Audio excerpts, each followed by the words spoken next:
My assistant Devika, I need you. But meanwhile, I can chat. I also come to share some of my personality. And what some people know about my personality is I'm a little bit of a rival, friendly rival with Jerry Kirsch. And so my magic number is 1965. We're going to put that in an office pool, and we'll pick out the numbers of the year that we first met Nevin. And I figured by this time in the proceedings, so many people have talked about the scientific legacy of Nevin, the great scientific aspects of his time, that I could come and talk a little bit from the heart. However, no one has, so I want to tell you that Nevin was a great scientist, okay? And, nasty self-interested plug, if you read the editorial I wrote in the Session Bulletin that's been circulated, I talk about all the great scientific things that he did. But the fact that we're not talking about his science, that we're talking about Nevin the man, is probably in part a tribute to the man that was your father. So now, these are the kinds of pictures that I want to show. This was obviously market day, and I don't know how fast Nevin could do the goiter thing, or whether Jerry, who got up to speed with regard to these. And here we have the boys, and here we have the girls. We know that this is indeed Guatemala, but I want to have you look at the faces on those children around Nevin. And then I want you to have a show of hands. How many people here called Nevin simply Nevin by his first name? Okay. We have a majority. Yay. Unlike the U.S. Senate, we have a majority. Okay. And how many could even think about calling Professor Frederick Stair Freddie? Okay. Or Jean Mayer. Okay. Johanna raised her hand. Or Jean Mayer. Jean, we already have your vote, Johanna. But he was simply Nevin. So, how do I advance the slide? I really, technophobe I am. So this is what I had titled my lecture. Before coming, Susan, and hearing that your father got the Booker T. Washington Award at Tuskegee. Because I'm going to talk about him through the prism of an African American in the confrontation with this fighter for egalitarianism, which is the way I see him. Now, if it could have been W.E.B. Du Bois, I think both Nevin and I would have been happier. But in fact, the relationship with Tuskegee and with the African American experience in Guatemala is something that is very important to me and was important to Nevin. So I didn't know that about his last trip. And it really fills a circle starting well before 1965 for me. Because Jerry grew up and knows a lot about growing up in Brooklyn. And I know a very lot about growing up in Boston, here in this hometown. Boston in the 1960s. It wasn't a very friendly place for black people in Boston in those times. The cradle of liberty for me was the cradle of bigotry and hatred. And I don't live here now, and part of the reason I don't live here now was that experience. I've lived in a country other than here. As soon as I could get there, it took some time. And getting to that time, I was fortunate enough to come in contact with Nevin Scrimshaw, who was the antithesis, as I'll point out, of that Boston feeling that everyone is looking at your skin color and saying, that is a badge of inferiority. Nevin, in our first encounter in 1965, was totally opposite. I had trepidation too. And everyone talks about him in the office with Jenny and the white coat, and that was the scene. And he looked at me, and he could see my skin color, and he said, let's move on with the plan. He was affirming. And I felt immediately comfortable with him. And I've ever after felt comfortable with him on that regard. So let's move along to the next slide, which now I can do, because, and I know something about people of color in other countries. And it was just remarked that the times in Guatemala with the civil insurgents were quite troubling to mark Ronaldo's passage through the country and my own.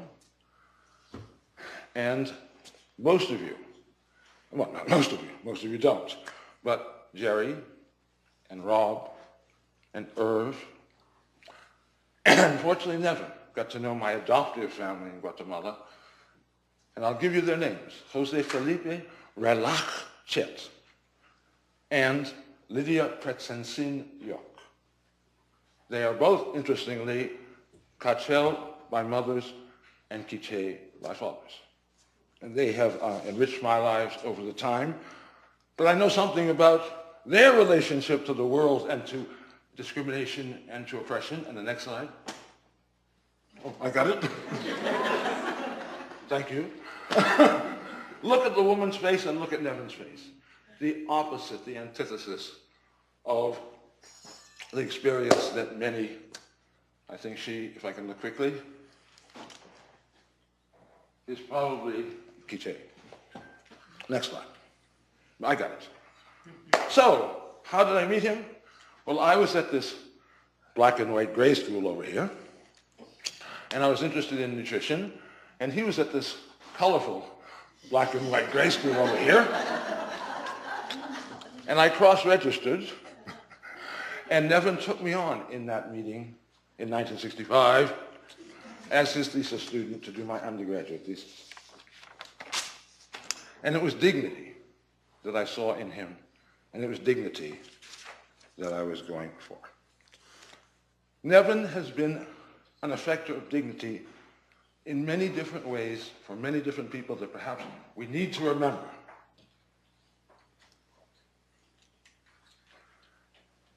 I'll recount some of his politically conscious dignity expressions with many important consequences, even life-saving. I start with Biafra. How many people have ever heard of Biafra? Raise your hand. Good history teachers. Biafra was a breakaway, that's U.S. New York Times language, okay? The expression of the Igbo people in part of Nigeria, they have some of the Nigerian heritage that's Igbo, and one of the people of that was a talented pediatrician named Joe Edozie. And from the beginning, Biafra was doing well. But around 1968, 69, about the time you met, no cause, no association. JP's here, not here, but I know that there's no cause and effect. Things started to go down south in Biafra. And Joe Edozie was in danger. And Nevin got together with a number of other people and got Joe out of that situation before the Igbos returned to the yoke of the Yoruba nationality in Nigeria. And that's the first story. And because I could identify with Joe Edozie and I could identify with that particular ancestor.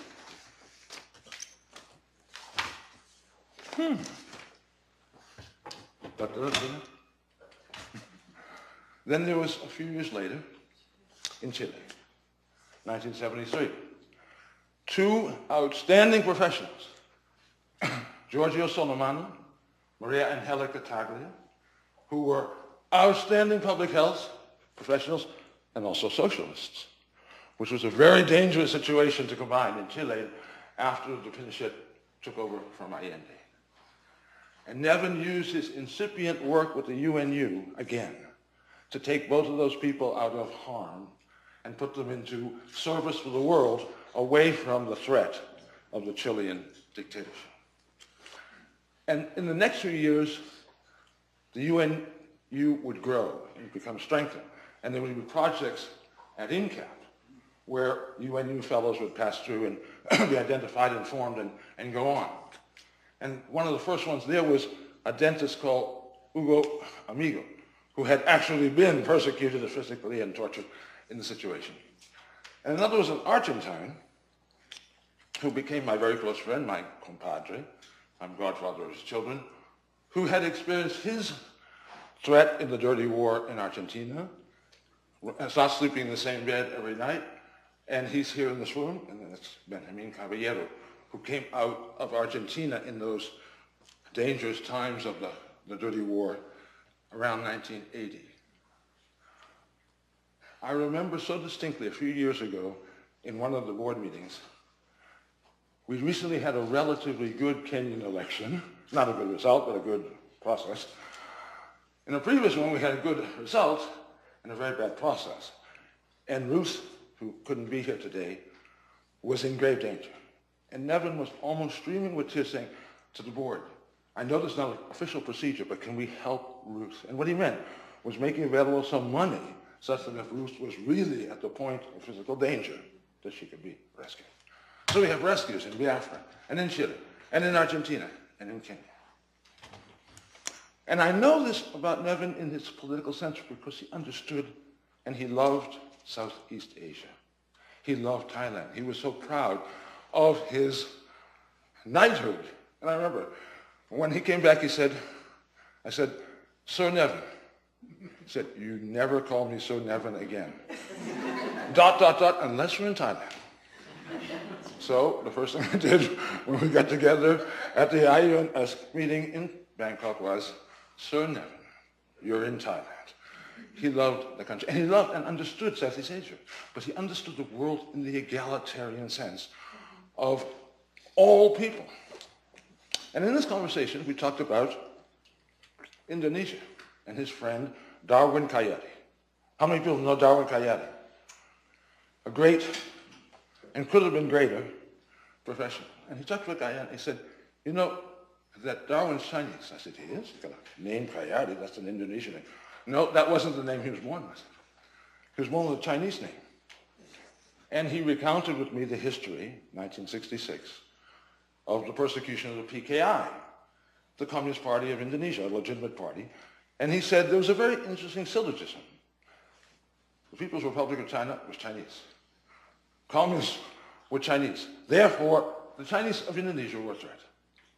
And it was an incredible pogrom, if you will, of Chinese and communists, the same thing, in Indonesia. And he said, no, the diaspora of Chinese in Southeast Asia is in ever jeopardy. So then, in the country that he loved, he told me another story. I have my friend, Dr. Ari, by a slave. That's a Thai name. No, he was born Chinese.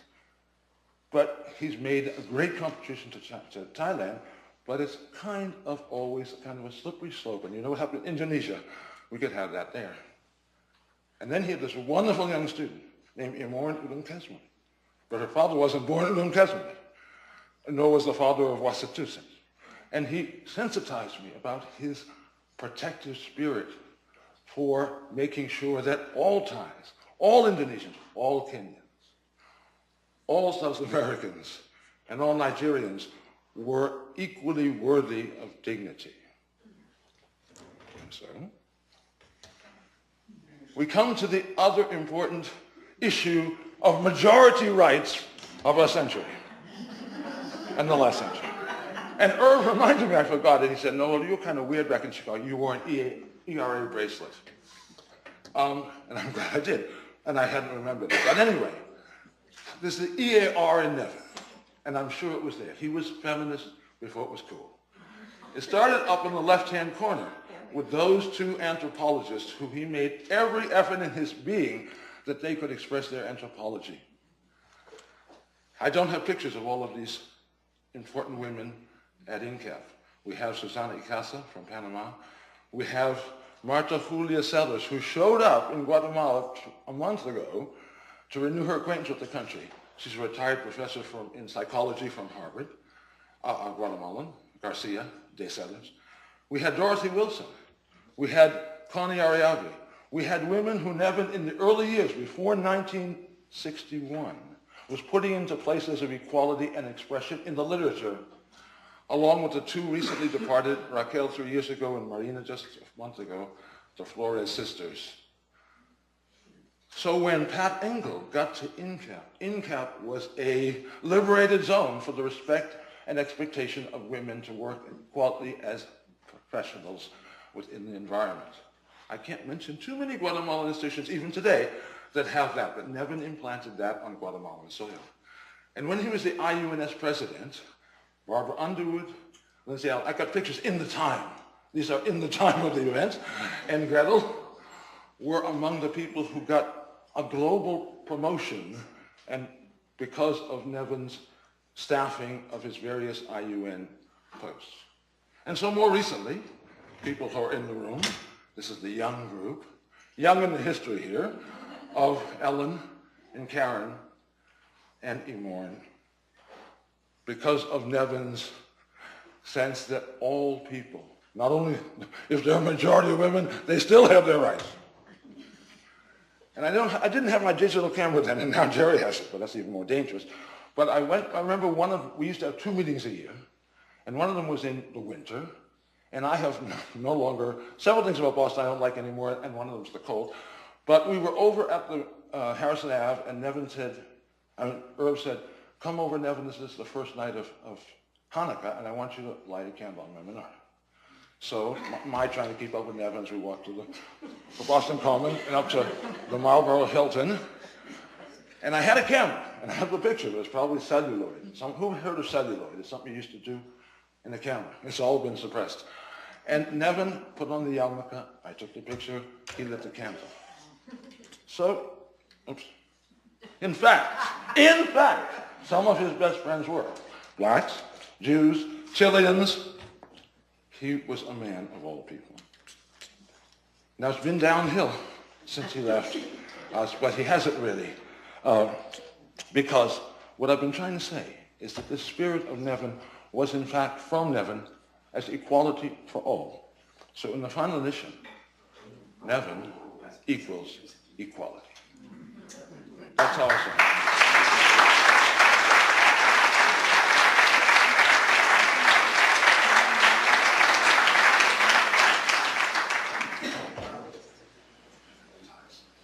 Thank you. I'm Lindsay Allen, not Juan Rivera. But I'm very privileged to add some comments to this tribute to Nevin.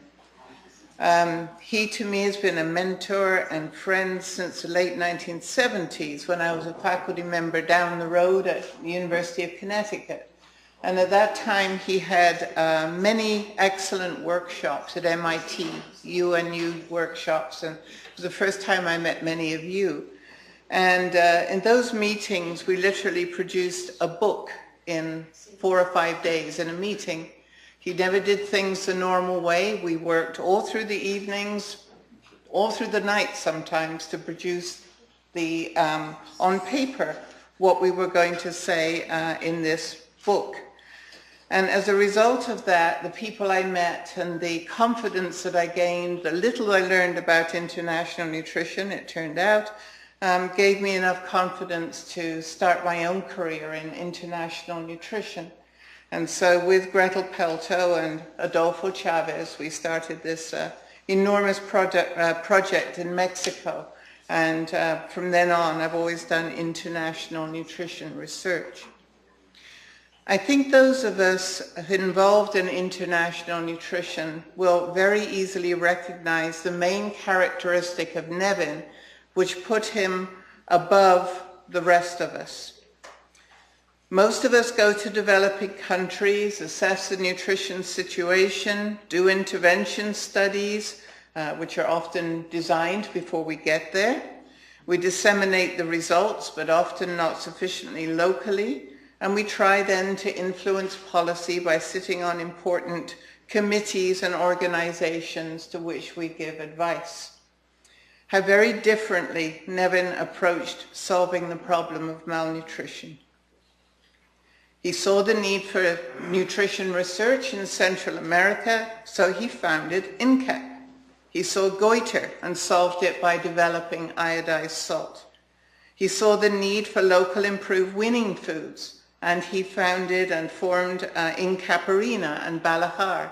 And you go to Guatemala today, and Incaparina is still a major food used by particularly pregnant, lactating women and young children. He saw the need to disseminate relevant information on science and policy, so he founded and ran the Food and Nutrition Bulletin. And those of us who are somewhat involved in that in earlier years remember well his operation from the basement of the post office in Charles Street with Edwina trying to keep it under control. And finally, he saw the need for training and developed the outstanding program at MIT, and now the International Nutrition Foundation, which is now the Nevin Scrimshaw International Nutrition Foundation. Any one of these achievements, and there are many, many more, would have made him great. It is also amazing how many of Nevin's innovations and foundations have stood the test of time. And in most cases, they've grown in importance. In Caparina, for example, is probably more widely used and consumed now than it was 20, 30 years ago. The Food and Nutrition Bulletin has now got major stature. It's the first line for nutrition policy information. And then all the influence of the nutritionists he trained has grown and grown and grown and really magnified his influence around the world. And it's been mentioned that now we need to ensure that the International Nutrition Foundation also grows, because there's a very great need for the work that it does, and it is one of Nevin's greatest legacies. On a personal note, and I'm happy that I did say this to Nevin personally on his 90th birthday celebration, he set the example for me, and I assume many others, of the need not to just do research, but to use and apply the results to make a difference. He's also showed me what you can achieve quickly if you focus on what you want as the end product, and he was never constrained by the normal way of doing things. And finally, how much you can still achieve in the last third of your life, not least including keeping up a fantastic garden, for which I admired him tremendously. I'm pleased to say that some of Nevin and Mary's lilies are thriving and multiplying in my California garden, and they serve as a perpetual memory of him. Thank you.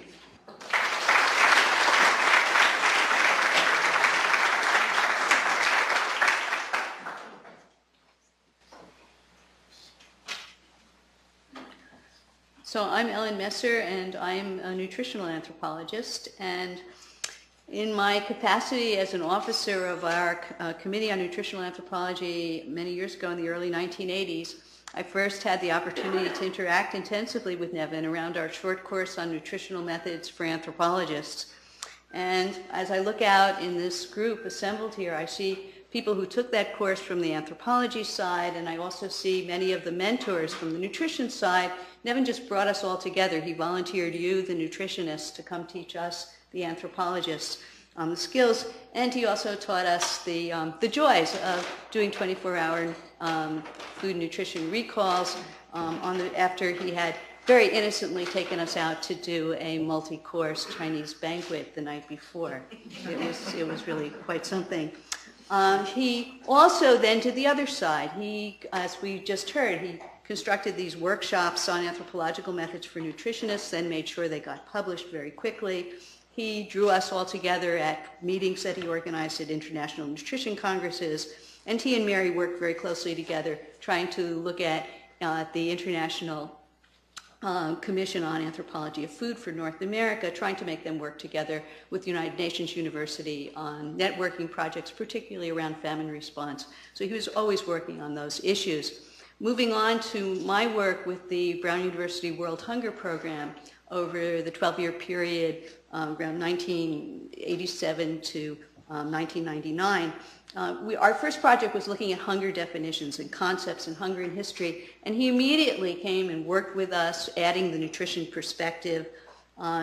Every year we ran a hunger research briefing and exchange where we would try to bring together the research, the scholarship, the policy issues, and the practitioners, and he was always organizing panels, moderating them, creating very lively sessions, bringing everyone together.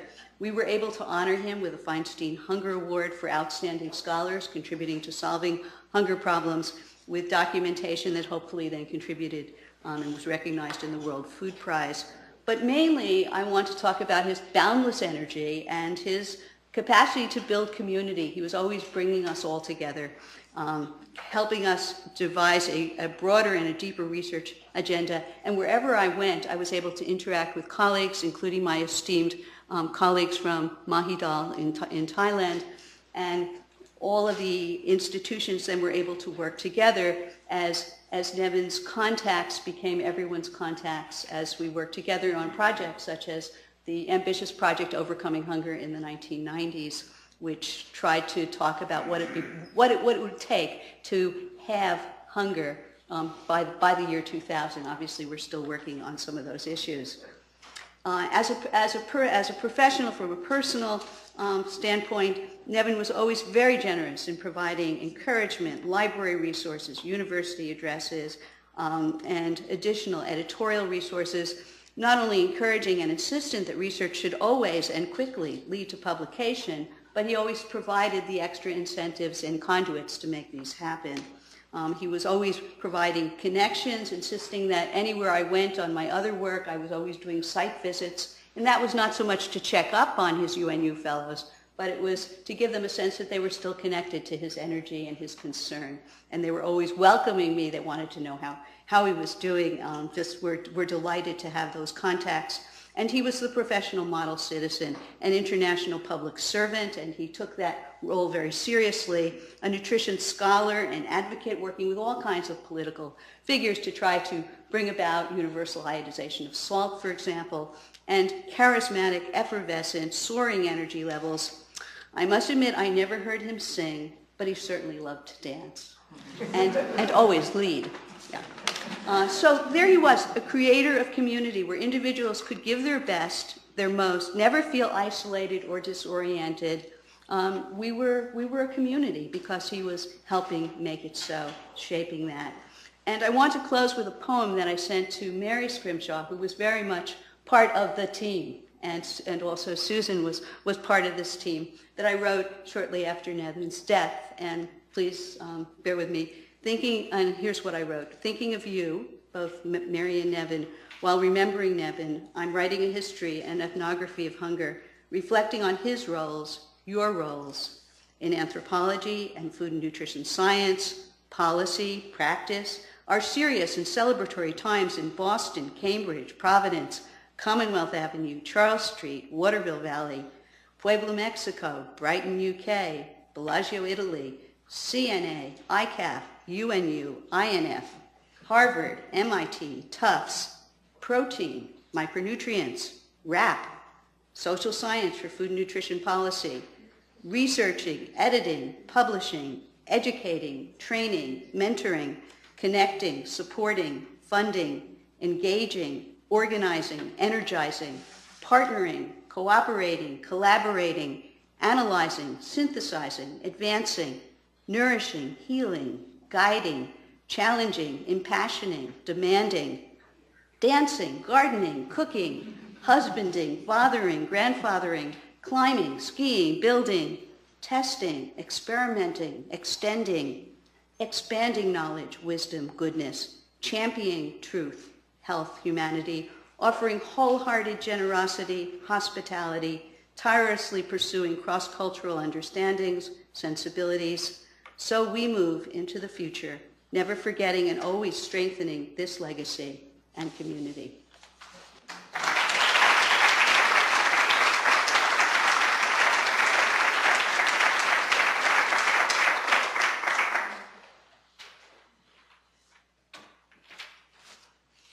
Hello, I'm Barbara Burlingame from the Food and Agriculture Organization of the United Nations, and FAO pays tribute to Nevin Scrimshaw. It was with great sorrow that FAO learned of the death of Nevin Scrimshaw. During a career spanning over 70 years, he dedicated his life's work to the alleviation of malnutrition and hunger, not just in the health sector, but also in the agriculture sector, benefiting the lives of millions of people throughout the developing world. As one of the original nutrition pioneers, he developed and promoted numerous malnutrition solutions through his leadership of research programs and the establishment of dedicated nutrition institutes. He'll be remembered for his innumerable accomplishments, but for FAO, his most enduring legacy will be in the area of food composition. He recognized very early in his career that food composition data provides the fundamental underpinning to every activity and nutrition. In the early 1980s, he convened a group of scientists to discuss one of the most glaring gaps in nutrition, and that is food composition. With some notable exceptions, food composition, and that is data generation, compilation, and dissemination, was being neglected globally. At the same time, in almost every corner of the earth, dietary surveys were being conducted, Nutrition and food policies were being developed, nutrient-based and food-based dietary guidelines were being formulated, etc. All without the essential underpinning of food composition.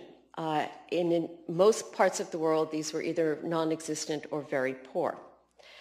So most of these people at these early meetings that he convened agreed that something had to be done, and through the efforts of Scrimshaw, renewed attention was given to food composition. One of the important outcomes was InFoods, the International Network of Food Data Systems. And through InFoods, Nevin established a worldwide network of food composition experts based on a regional data system model. And this is how I met him in 1989 as part of Oceania Foods, the InFoods network for Australia, New Zealand, and Pacific Island countries. He initiated consultations and publications to promote international standards for food composition.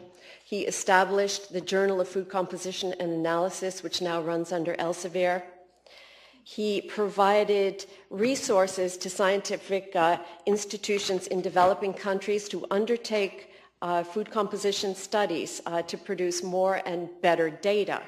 And he provided fellowships through UNU and other sources so that scientists could further their education and go into the area of food composition.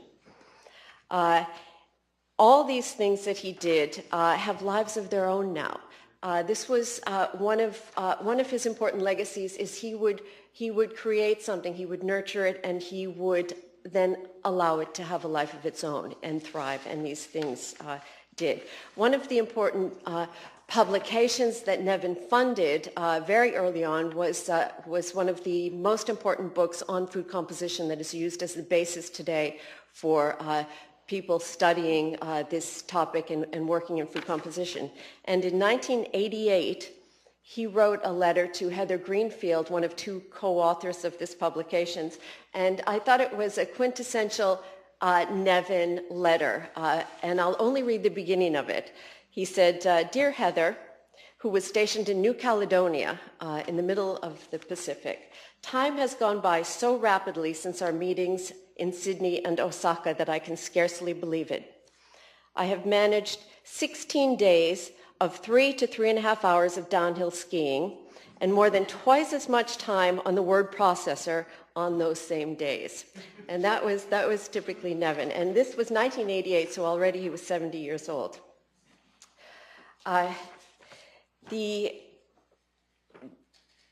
addition to all these other things, he has made a huge impact in developing countries. And in honor of his contribution to food composition, in 2009, the Nevin Scrimshaw Award was created, and it is now given at all the international food data conferences. It is awarded to someone judged to have made an important contribution to the field of food composition with emphasis on developing countries. And in 2009, which was the last time I saw Nevin in Bangkok at the satellite meeting to the IUNS at the International Food Data Conference, Nevin deservedly was the first recipient of that award. I hope he still has it. It's very big. Yes, and it continues to be given to people who have made contributions and will continue. That is one of the things that the International Nutrition Conference will do. And Nevin didn't start that conference. Heather Greenfield started that conference. But Nevin decided after the ball was dropped, I think in 1997, during the Montreal IUNS conference, that somebody needed to coordinate that a bit better. InFoods picked it up at Nevin's behest. And the 10th International Food Data Conference will be held this year as a satellite to the Grenada IUNS conference. I will end with a statement from somebody from Africa, from Sheikh Nadai. He was first fellow of UNU, and he was the first coordinator of the UNU African University's Food and Nutrition Project.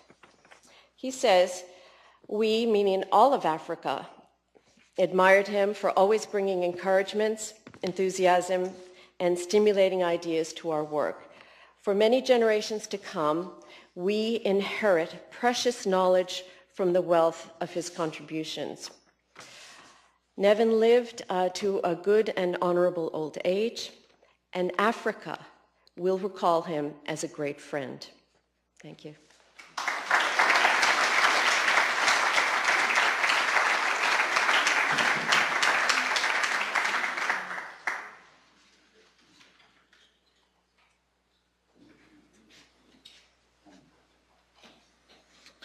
We have a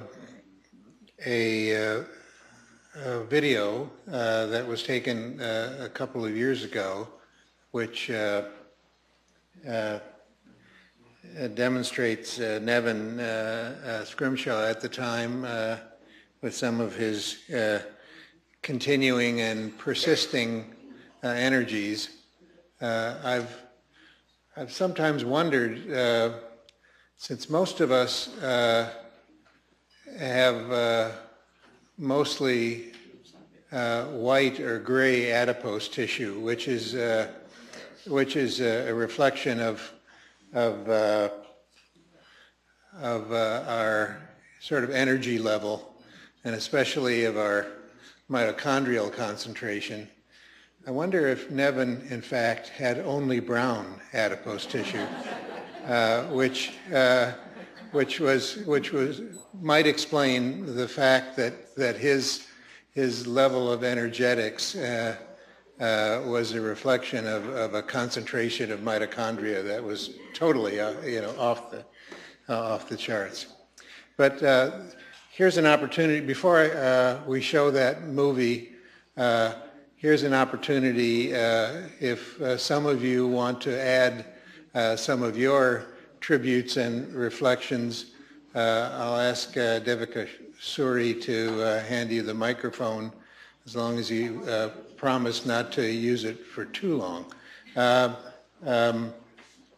Devika, I should say, is the program officer at the International Nutrition Foundation, and has been really responsible for a lot of the preparation for this tribute and so forth, and we're very grateful to her for that. I think the former dean. Emily's going to work that aisle. Go ahead. Oh. I'm going to come up there. I have a microphone for you. Okay. And you might talk too long, Stanley. I got cheated yesterday with the Scrimshaw Symposium. Oh, that's right. That's right. And I belonged up here. My relationship with Nevin was somewhat different from the rest of you. First met him in late 1950s when he was visiting Mark Hegstead at the Department of Nutrition at Harvard, where I was a young professor. I really didn't meet him. He came out of the door and knocked me down. He was in a big hurry to go someplace. That was my impression of him. I went in and I said to Mark, what is he doing here? And he said, he's going to be a student. He had registered to become an MPH student at Harvard. I was not happy. What I thought was, my God, I don't want him in any of my classes. He knows more than I know. That was not funny. I remember that evening, I was lying in bed and I was thinking, if Jesus came back and he walked into the Harvard School of Divinity and said, I want to be a student, they'd throw him out.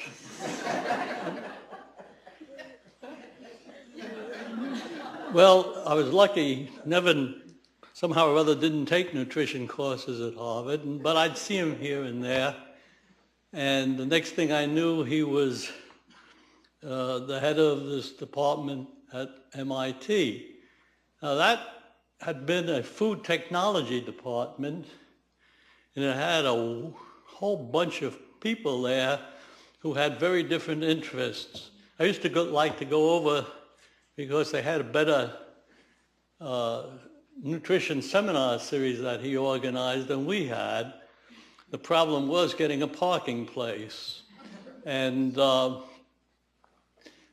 I got to know him a bit, but we really weren't friends. I first really got to know him when we started working in Thailand together on a project. I had been working with the Thais since 1960, and I was sort of commuting to Thailand. The Thai government decided that they wanted a 5-year food program, and they asked Nevin, and I think it was through UNICEF, to try to do something about this, and I was asked to help him. We managed to get a big building that was owned by WHO, the World Health Organization, WHO, and it was air conditioned and it had lots of rooms. And the first day there was a mob of people representing the Army, Navy, and Air Force of Thailand. There were home economists, nutritionists, physicians, people from the hospitals. It looked like chaos. And what Nevin did was he divided them into groups. And each group met separately for 3 days. They appointed a director of their group. And then on the 4th day, we all got together. I was sitting in with a couple of those groups. And each of the groups presented its recommendations. Nevin sat up there, and after each recommendation, there'd be some discussion, and then the whole group would vote on it. It was a traumatic meeting for me because about the 3rd group was headed by a woman who was the dean of home economics at Chulalongkorn University. She had a king's ransom on her fingers, and she knew a lot because she had a degree in nutrition from Teachers College at Columbia. And their first recommendation was that the Thai government should start a hot food lunch program in every village in Thailand. I thought, what? And Nevin said, any comments? Nobody's going to let this thing through, I thought. Not a person moved their hands. I just couldn't stand it. And so I raised my hand as he was about to hit the gavel. I said, we can't go on with this. I mean, I don't know exactly what I said, but it was essentially, this is the stupidest thing I've ever heard. And if we send something like that to the Prime Minister and the government, they're going to throw everything out. And boy, did that woman get mad. You don't want to be on the wrong side of a Thai woman. I mean, that woman hated my guts. And I'm working there, you know, I'm thinking, oh my God. So nobody said anything, and Nevin said, okay, let's vote. And there was only one vote for that recommendation, and that was this angry woman. After that, we became friends. I never became a bosom buddy of Nevin, but we were cordial and we were friends. And through the years, I talked to him about some of my problems, and he talked to me about some of his problems. That was a strange department they had at MIT. A lot of you people might have loved it, but it had prima donnas, it had people who were food technologists and didn't give a goddamn about nutrition. It had some people who were not very competent, and I don't know how he weathered that storm. And I became pretty good friends with some of them. We had a real problem, a mutual problem with Hamish Monroe, who was really a brilliant man.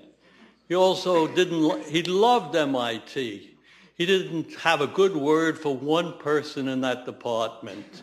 And this was a problem for Nevin. He'd say to me that if Hamish wasn't that way, he would have much more influence on the running of that department. Well, when Hamish came here, he only came here in part. I mean, he became the director of Human Nutrition Research Center.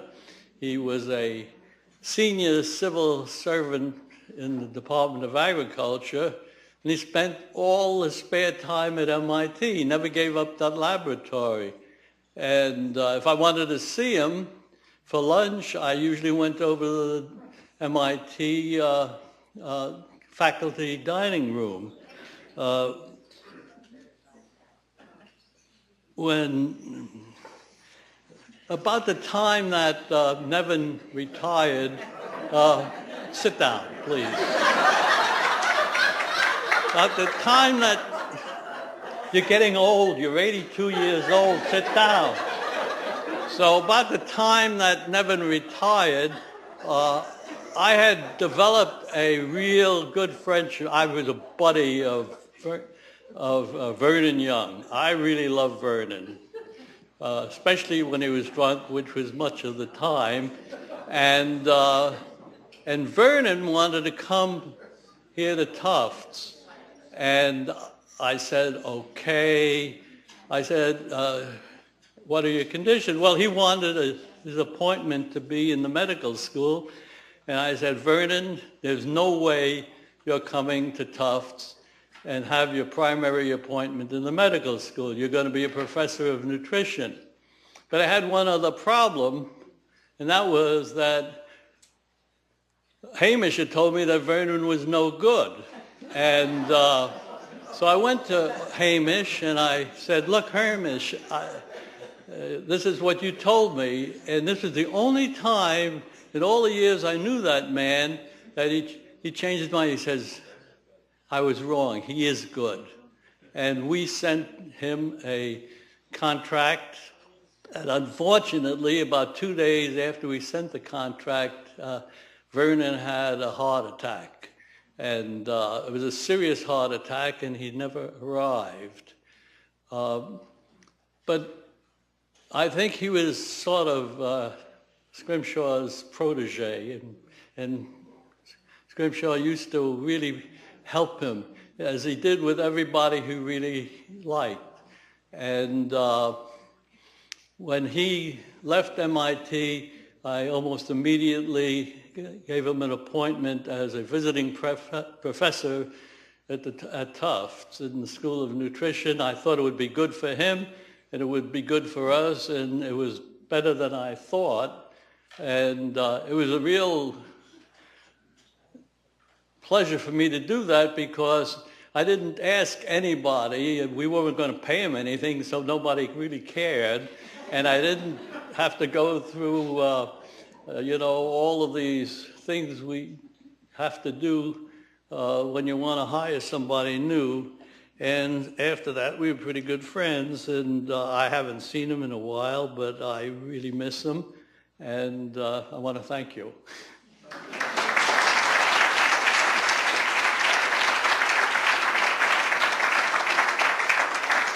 Thank you. For those of you who don't know Stanley Gershoff, he was the first dean of the School of Nutrition here at Tufts, and a long-standing figure in the nutrition field. Long-standing and somewhat long-winded.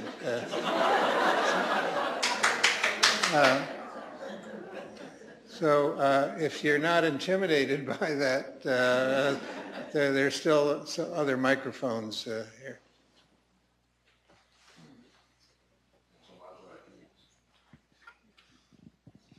I'm B. Rogers. Why don't you stand up, B? Okay. Sorry, I'm B. Rogers. I was privileged to be part of the International Nutrition Program at MIT. I teach here at the school now. I was going to tell a funny Nevin story, but instead what I would like to do is just tell Noel that, Noel, I think you gave a wonderful talk about Nevin, but you left something out. You talked about Nevin being concerned about or acting on a sense of equality racially, internationally, by gender. And I think one of the things that characterized Nevin is his sense of equality between scientists, faculty, students, graduate students. And as someone who came in as a young, starting out graduate student, the thing that I now think about is how he treated all of us as colleagues, and all of us benefited, and I think tried and did improve because of the fact that he expected us to be at the level that all of his other colleagues were.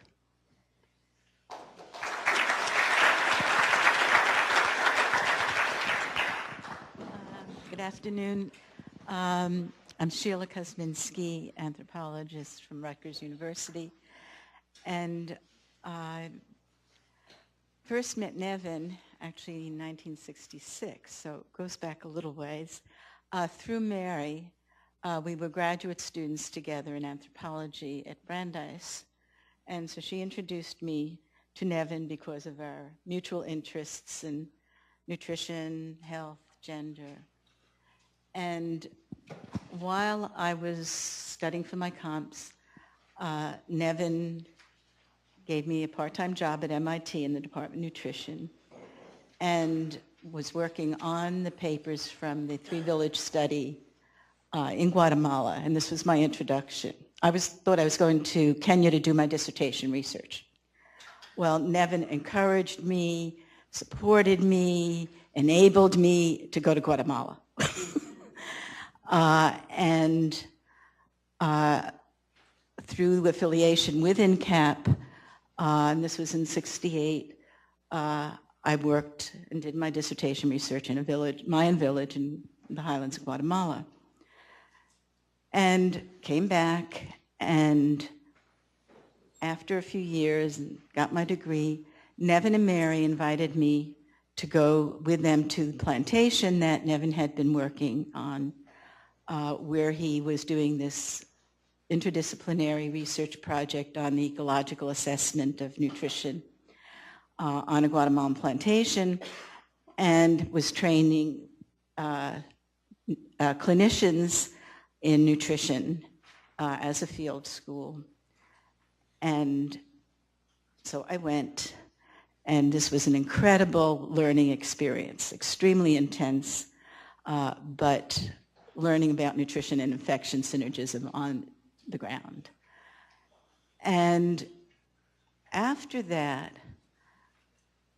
Mary and I continued doing research on the plantation in a more extended field period. And underlying some of that research was looking at why do some families do better in terms of their outcomes in nutrition and health than others. And this has now become called positive deviance.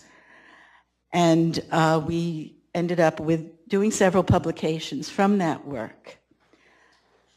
After that, I returned a number of times to Guatemala. And every time I went back to the plantation, and the last time was 2010, so this covers a huge number of years, people would ask me, when is El Doctor coming? When is Doña Maria coming? How are they? And they would give me incidences about Nevin giving out iron pills. And the word that they used to describe Nevin was not only El Doctor, but he's buen gente. He's a good person. And to them, this was extremely important. It goes back to what I think Noel was saying about treating people with dignity and equality. What we would call buen gente, or good person, we also call a mensch.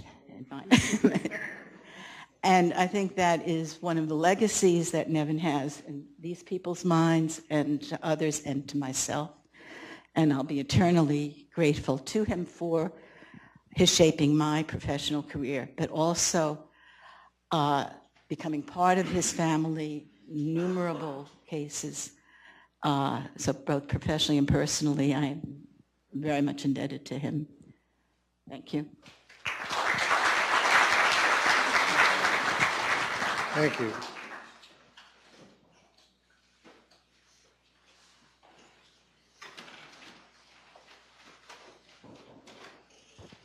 Good afternoon. My name's Gary Gleason. I used to ski a lot with Nevin Scrimshaw. And I'd just like to add a couple of things. One, Nevin had a very good way of skiing. You saw a lot of pictures of him skiing with his family, etc. But we used to ski a lot of places. We skied in Kazakhstan together. But particularly at Waterville Valley, it was kind of interesting because it's how we ran our work. We basically, he decided that every lift, we take the chairlift, would be an agenda item. And we would discuss whatever it was that we were working on the way up, and we would ski on the way down. And he was knowing, I think, as many of you do, that I tend to talk a bit, we finished one agenda item on the way up. And it worked out that way for several years. The second one is maybe just a bit amusing since my wife and daughter are here. My daughter worked for Nevin, and my wife has entertained him many, many times. He came to our house once. We were working together on a workshop for WHO and putting it together. And I live a little bit west of here. And we sat and worked in the afternoon, and he was supposed to leave. I think one of his sons was picking him up. And it got later, and it got later, and finally my wife said to me, she said, is he leaving? And I said, well, maybe he's staying for dinner. Who knows? He'd stay at our house sometimes.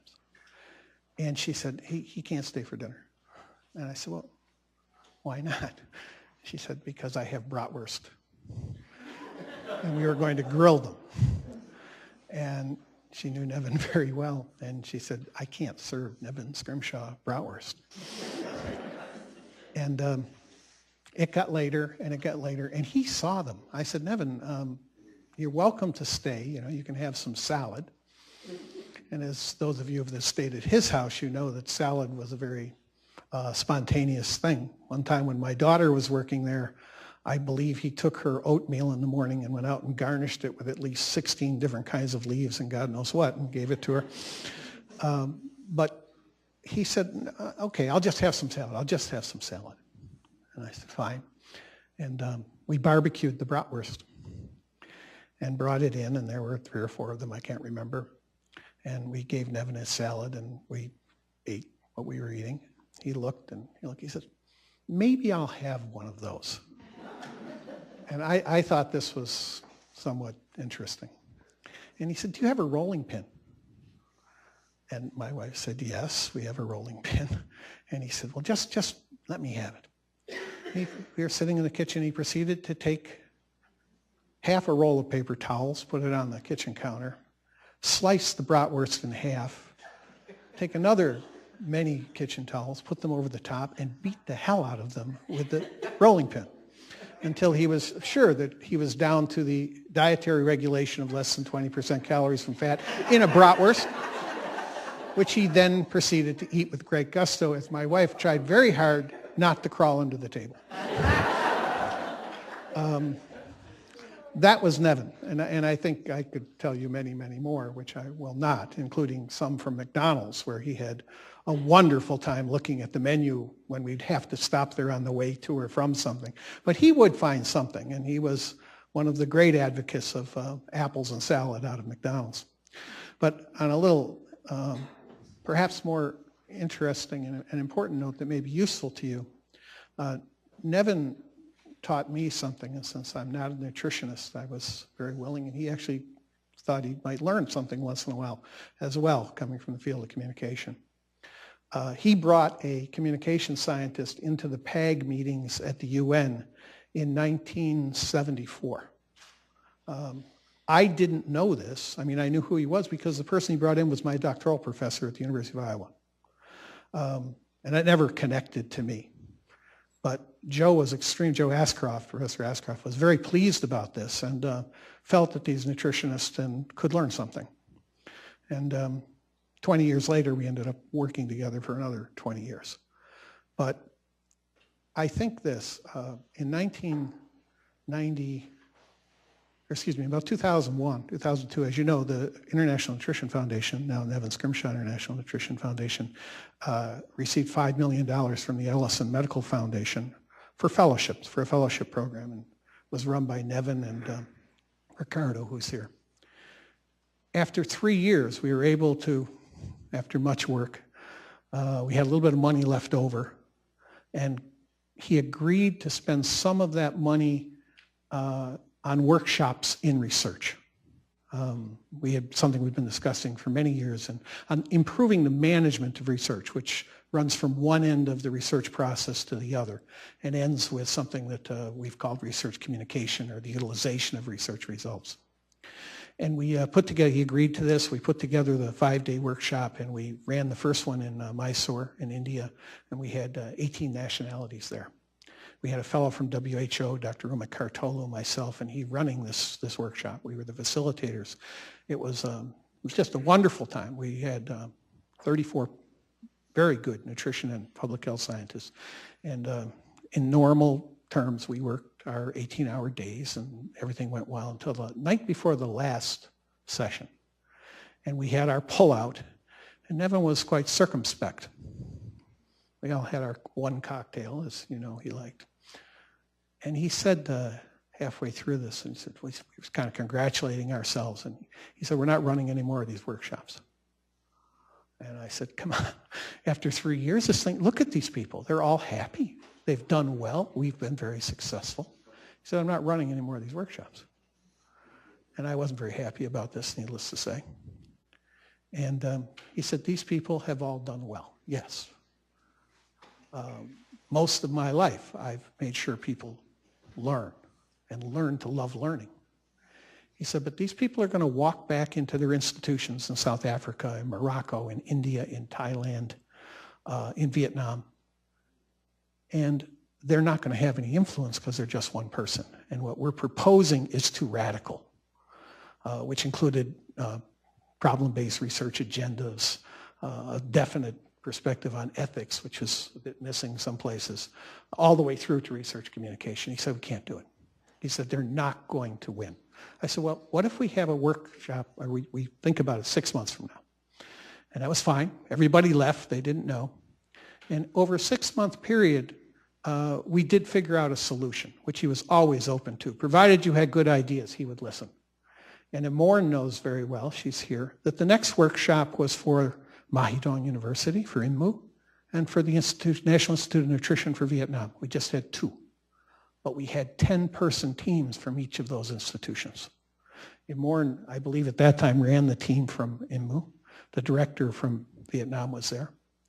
And from then on, we ran these workshops. And basically what happened was, a year later, in Thailand, of course, everybody switches. In Vietnam, they switched, but we had the deputy director there too. And we had several young people there as well. So basically, we switched from an individual training method to an institutional strengthening method. It included many things. It's a very interesting workshop, which has now been developed for Tufts, and it's been taught here. But it was extremely important that he recognized the importance of allowing people to go into an institutional setting where they had joint parties. He may very well have learned it from Susan and Mary, and when we first did groups and we'd take nutrition problems and train the mothers and send them back, and it wouldn't help in the community. I'm not sure. But we approached institutions the same way. And as a result of that, we ran workshops for the universities altogether of Ghana. We did them for Tehran. Gary, we're going to have to... So I just wanted to bring up that one point, that sometimes the institution was another dimension as well as the individual. Thank you, Irv. Thank you.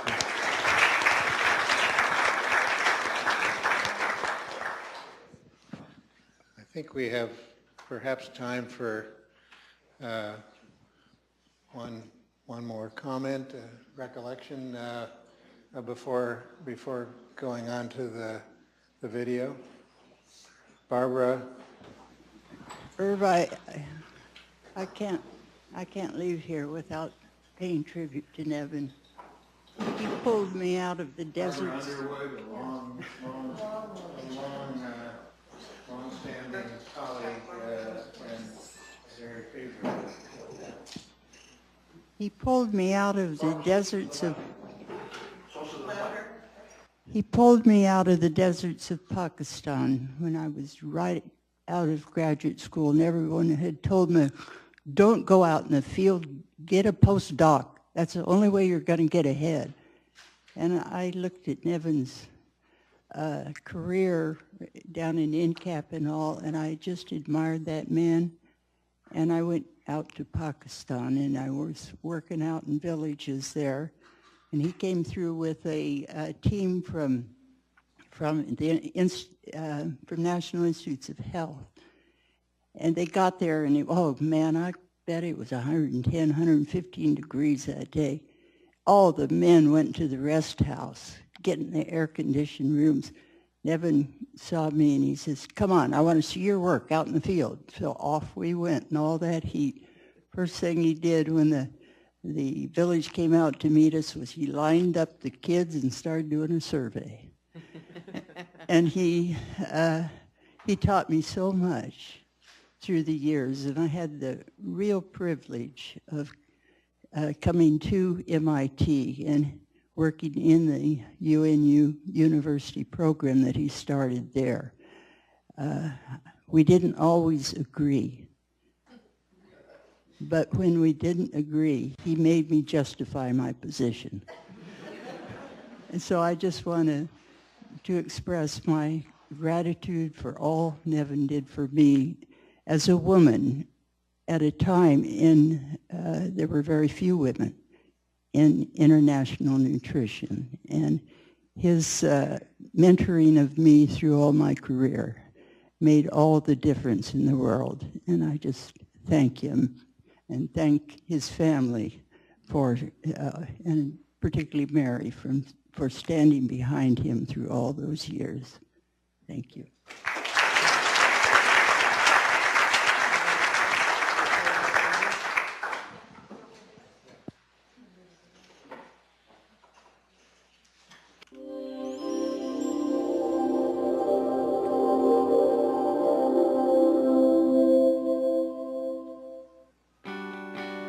In 1949, more than 60 years ago, a young doctor traveled to Guatemala to help fight malnutrition in children. That doctor was Nevin Scrimshaw. Since then, Nevin Scrimshaw has made groundbreaking discoveries in nutrition that have been adopted worldwide. He has helped develop the capacity of researchers and institutions in the developing world focused on nutrition. To help do this, Dr. Scrimshaw created the International Nutrition Foundation in 1982. Nevin has really been a visionary in the way he's thought about global nutritional problems and the underlying forces that create malnutrition. And it's not just nutritional deficiencies or poor diets. If you go back and listen to him or look at literature in the 40s where nutrition didn't even exist within the public health realm, nobody wanted to talk about nutrition and infection. He has really laid down the foundation for what is nutrition today. Scrimshaw, despite the fact that he appears as a simple person, he represents one of those very few people who have made history and are still around so that you can talk to him and still learn from his experience and even his vision of the future. And he's so passionate. You can tell that nutrition isn't just his job or his research, but it's his life. Dr. Scrimshaw's vision was to create a foundation that would generate support for training, research, communication, and policy related to food and nutrition in developing countries, working in collaboration with local institutions and scientists. Over the years, the Nevin Scrimshaw International Nutrition Foundation has worked toward this vision, awarding more than 550 fellowships to scientists in these countries towards advanced degrees research, and training. INF has also disseminated nutrition research for over 3 decades through the Food and Nutrition Bulletin, a quarterly journal that publishes cutting-edge nutrition research and policy, and is given to developing country scientists and institutions for free. Another of his major contributions has been the training of literally hundreds, if not thousands, of people around the world that have followed this model of studying not for the sake of study itself, but for the application. And this has had implications in China, in India, in Latin America and Africa, and not only individuals, but shaping institutions. I think the foundation has a very strong vision and philosophy in that it really believes in reaching out to people in developing countries and building the local capacity. I think it has always been Nevin's mantra, if you will, that capacity at the local level is going to be the way that a community and a society can develop and address its nutrition problems. But this is the family. I'm proud of the various ways in which I've been able to foment the strengthening of institutions involved in public health nutrition in developing countries through a variety of means. We are already starting to train a second generation of people, staff for some of these institutions. The fact that we've been able to do so much with such limited resources indicates the potential for doing more if we can get more support. As we talk, we have countries where mean life expectancy is 45 years versus others that is hitting close to 90. So with that level of inequality, it becomes very difficult to have peace, let alone health, let alone well-being of people worldwide. So in that sense, there is a moral imperative in addressing the pending issues, while at the same time, we have the problem of the cost of health, of maintaining health. Some countries have been helped, and some have been helped more than others, but the vast number haven't been helped at all because they weren't ready for it. And now they're ready, and we should need the resources to respond to their need and their readiness. There's no other institution I know of that can push that agenda as well as the Nevin Scrimshaw International Nutrition Foundation. It's got the vision, it's got the background, it's got the understanding, it's got the presence, and it needs to continue its work.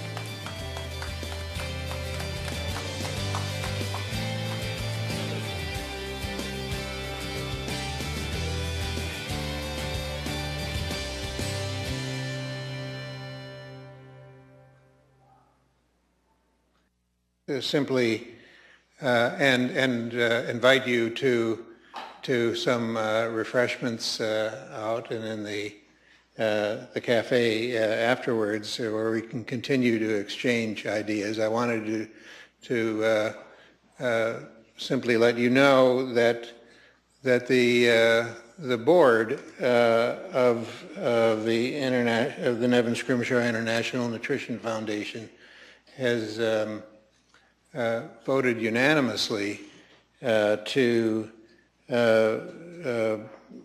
begin their own contributions to the Advancement Fund, which will, we hope, form some of the foundation to carry forward the legacy of Nevin Scrimshaw and the pursuit of some of the important projects and contributions that he dedicated his own life to. I think you'll find information about that on the back of your programs. So again, let me give my deep thanks to all the people that have shared these recollections and tributes, and call once again on Susan Scrimshaw.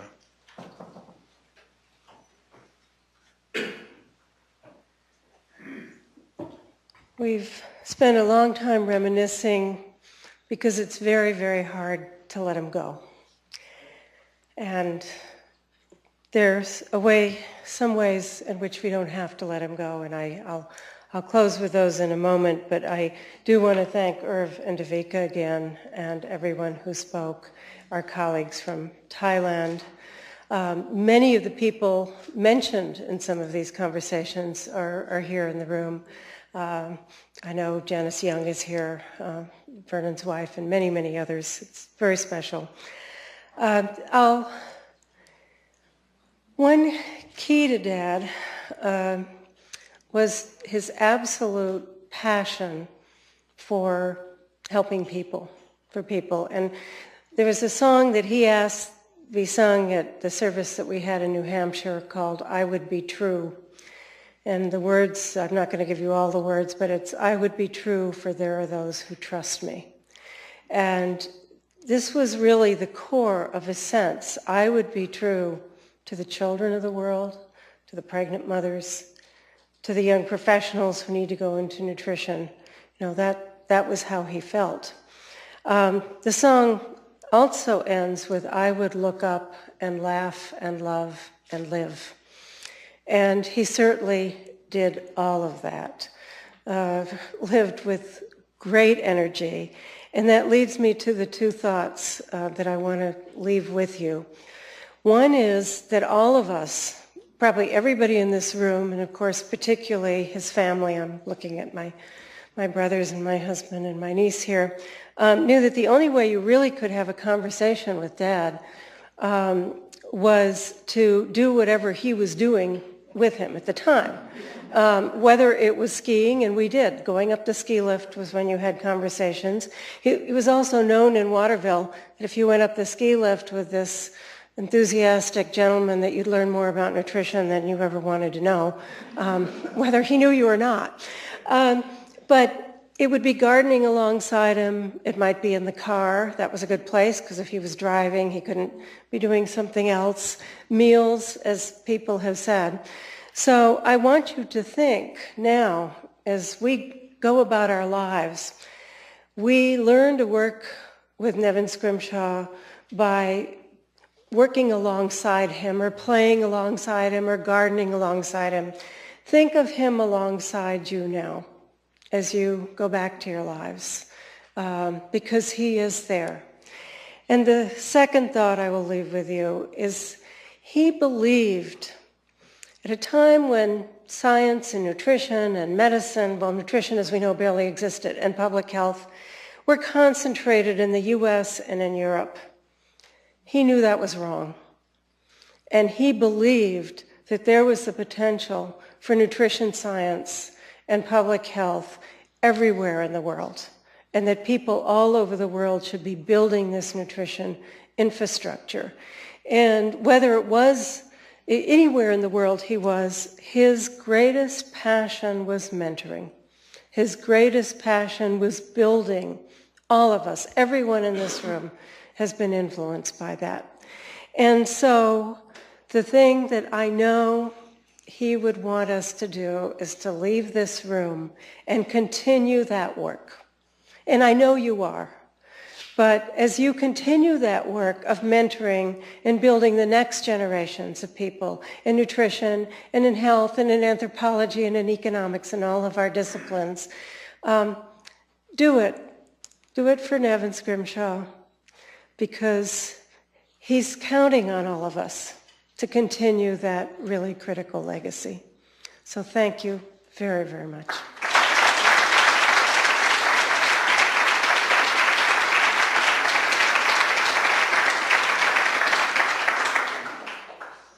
I invite you to continue to share some of these ideas.